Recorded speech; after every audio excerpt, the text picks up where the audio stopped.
Hey you, welcome to Selfish Me. I'm Cam, a business psychologist and a proud late bloomer who finally stopped living by everyone else's rules. And this is your space to pause, reconnect, and build a life that feels true to you. Because putting yourself first isn't selfish, it's powerful.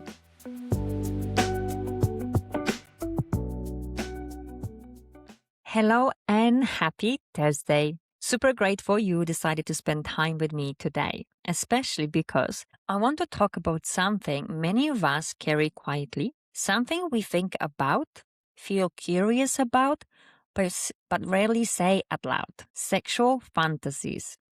Ladies, we are speaking about what gets us excited. And just like in episode 3, where we spoke about female pleasure as learning your body and your pleasure points, sexual fantasies live in that same space of self-exploration and curiosity. They can deepen pleasure, intimacy, and connection, not just with your partner, but with yourself. And yet, they are often wrapped in silence. And as I was having dinner with my friend the other night, we found ourselves asking why this topic feels so hard to talk about it. And we've came to a few conclusions. Number 1, we are worried how we're going to be perceived. Number 2, we questioned what our fantasies say about us. And number 3, we sometimes are afraid to name them out loud. Somehow, we worry that they would define us. So one or the other way, we carry shame when it comes to our inner desires. And look, all of those concerns are valid. And I'm sure there are many, many more different concerns. And they are still valid because we are humans. And how we feel is just human and normal. But I want to pause here and gently say this. Shame is the problem, not the fantasy. And research shows that around 97 to 98% of adults have sexual fantasies, which means it's normal. And what we often label as unusual usually isn't unusual at all. It's far more common than we think. The difference is simply that most people don't talk about it. That's why whatever is in our head feels like it's weird. It's not. It feels weird because we don't talk about it.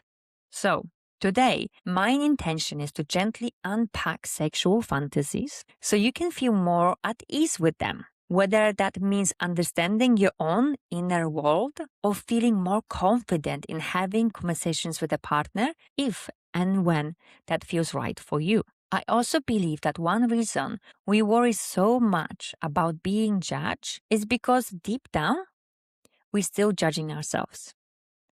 Often, that comes from not giving ourselves the time or space to sit with our fantasies, reflect on them, and understand them without shame. My hope is that this conversation helps soften that inner judgment, release some of the shame you might be carrying, and invite you to approach your fantasies with curiosity, kindness, and choice on your own terms. So, let's take the time right now and reflect together on 3 questions. But as always, let's take a big breath to ground ourselves. Inhale through your nose and exhale through your mouth. Okay. Question number 1. When you think about your sexual fantasies, what emotions show up first? Is it curiosity, discomfort, excitement, or shame? Number 2, have you ever gone a little deeper with your fantasies? Ask yourself why a particular one shows up. Is it about the sensation you are drawn to or the way you want to feel? That could be feeling of safety, being powerful, desired, free. Question number 3. What would it change if you gave yourself permission to be curious about your fantasies without needing to act on them or explaining them to anyone? Just notice without any judgment. Like I said, this is a space to explore, to reflect, and to be safe. Now, after sitting with those questions, I want to share a little more of my own experience. There was a time when I wouldn't have dared to share my fantasies with my partner. They had lived in my head for so long that saying them out loud felt uncomfortable, almost scary. They felt private, fragile. I worried he wouldn't like what I had to say. I worried he might think I was a different person deep inside, or that I had been hiding something about myself. That fear kept me quiet for a long time. Now, with time, what I came to understand, slowly and gently, is that sexual fantasies are a language of pleasure and exploration. They are a place where curiosity lives, but they don't define who we are as humans. They don't cancel out our values, our integrity, or who and how we choose to be in the world. And realizing that, it was a great start for me. When I eventually began unpacking my own fantasies, I learned a lot about myself. The first thing I've noticed was just how much judgment and fear I was carrying. I didn't understand what my fantasies meant, and not understanding them made me feel afraid and confused. As humans, we want things to make sense. So we assign meaning to everything, including sex. And without context or education, that meaning can quickly turn into shame. So I started gently, very gently. I wrote my fantasies down and then I simply sat with them, or not to fix them, but to listen, to notice what was underneath, what sensation were present in those fantasies. Are there any particular emotions that are evoking in me? And how that fantasy made me feel. Okay. Now, that shift from judgment to curiosity was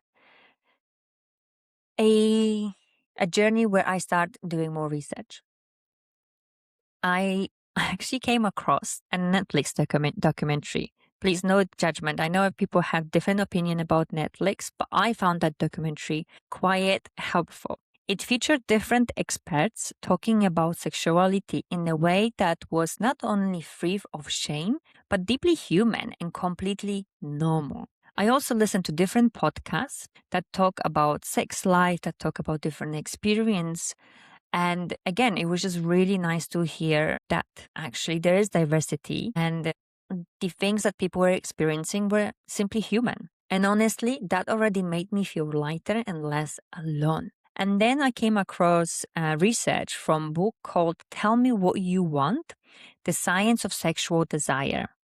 And here's the spoiler, but also the relief. One of the key findings is that very few sexual fantasies are actually unusual or rare. That's number one. So like I said, they're very human. In fact, research shows that common fantasies theme include things like multiple partner sex. About 89% of people have fantasized about threesome at least once. There we go. We are not alone. BDSM elements are also extremely common across all genders and backgrounds. Passion and romance are among the most frequent fantasies, as well as novelty and adventure, new settings, new experience, and new dynamics. Even fantasies that feels taboo, like far more common than more people realize. For example, nearly 2/3 of women surveyed report having fantasies that involve force. But it's important to say this clearly. In these fantasies, the fantasizer remains in full control. They are about power, sensation, or surrender, not real life harm. And they have nothing to do with actual assault. Learning all of this helped me reframe my own inner world. My fantasies weren't signs that there's something wrong with me. They were simply expressions of curiosity, sensation, and desire, shared by so many others. Even if we don't talk about it, doesn't mean they don't exist. Now, this brings me to something that is really important to talk about it next. What sexual fantasies can actually reveal about our inner world. Because fantasies aren't just about physical arousal. Very often they are connected to deeper psychological needs. Again, research in this area shows some really interesting patterns actually. For example, fantasies about group sex are often linked to a desire to feel sexually confident, wanted, and irresistible. Couldn't say that word. Let me just say it again. Irresistible. BDSM-related fantasies are frequently connected to needs around approval, trust, or feeling deeply desired. And fantasies centered on passion or romance tend to reflect a longing for emotional closeness, love, and connection. What's also important to know is that fantasies can change over time. As we grow, heal, or move through different phases of life, our psychological needs evolve, and our fantasies often evolve with them. In a way, fantasies can actually serve several purposes, by the way. They can be a space to explore your sexuality and personal desires. They can help relieve boredom or stress. Many people describe them as a form of mental escape or emotional release. Fantasies, to me, are a very powerful form of self-exploration. They can help you understand which sensations, dynamics, or emotions feel meaningful to you. For some people, fantasies offer a safe space to explore aspects of their sexual expression or gently explore limits and boundaries without risk, pressure, or loss of control. Which brings me to an important distinction I really want to slow down and make clear. Fantasy, desire, and behavior are not the same thing. Fantasy, desire, and behavior are not the same thing. Research shows that while many people might enjoy a particular fantasy, far fewer actually want to act on it, and even fewer do. In fact, around 79% of people say they've thought about acting on a favorite fantasy, desire. Only about 23% have actually done so. And there are many reasons for that. Some fantasies are physically impossible, some are illegal, and some don't align with a person's moral values. Some would feel unsafe or risky in real life. And sometimes people simply prefer to keep their fantasies exactly where they are, in their imagination. And that's okay. And this is a key principle supported by research. What someone fantasizes about is not necessarily what they want to do or who they are in real life. And to me, that was mind-blowing, because that fear that my fantasies define me were blocking me, I guess. And now I know that sexual fantasies are internal experiences. They don't require consent from others. They don't have a real-world consequences, and they exist in a space of complete control. That's very different from behavior. And understanding that difference can be incredibly freeing. At least it was to me. Now, what I want to share with you often gets overlooked when it comes to sexual fantasies. The positive impact they can have on our well-being, ladies. Research consistently shows a strong connection between fantasy and sexual satisfaction. People who allow themselves to experience fantasies without judgment often report higher level of sexual functioning and desire across all genders. And it's not just about having fantasies, but how we feel about them. More open and positive attitude toward fantasizing are linked to a greater desire and a healthier relationship with sexuality overall. To me, sounds great. Also, fantasies can support intimacy. They can open the door to deeper communication, curiosity, and connection, especially when shared in a safe and consensual way. For many couples, fantasies become less about the fantasy itself and more about feeling seen, heard, and desired, which is really lovely, to be honest. Now, beyond sexual well-being, there are broader health benefits too. Sexual expression, including fantasy, has been linked to improve physical and mental health, and it acts as a form of stress relief, support mood regulation as well. Okay, so that's the benefits of sexual fantasies. Now, when it comes to sharing fantasies, the data is especially interesting. Around 79% of women report that sharing fantasies enhance intimacy for them. Those who do share often describe more positive emotions, things like excitement, closeness, and happiness.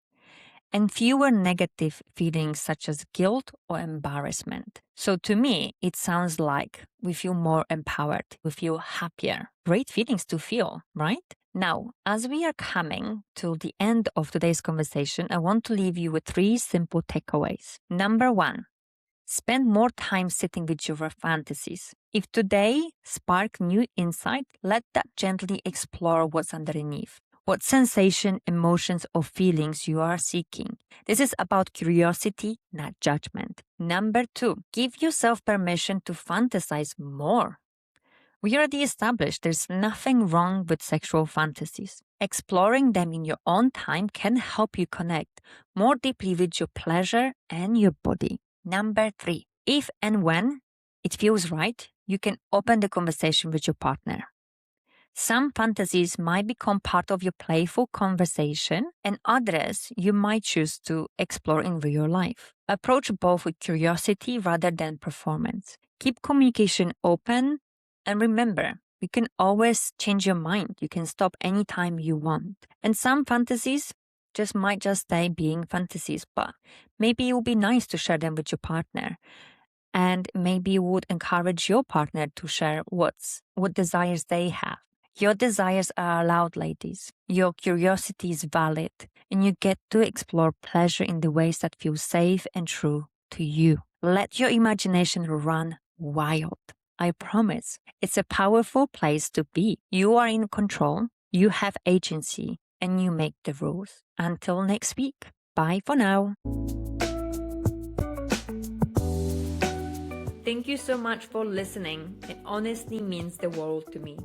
If something from today's chat made you smile, think, or feel seen, share it. That's how our Selfish Me community grows. This podcast is about real voices and reminding each other that we are not alone. We are all figuring out how to do life our way, and you are doing better than you think.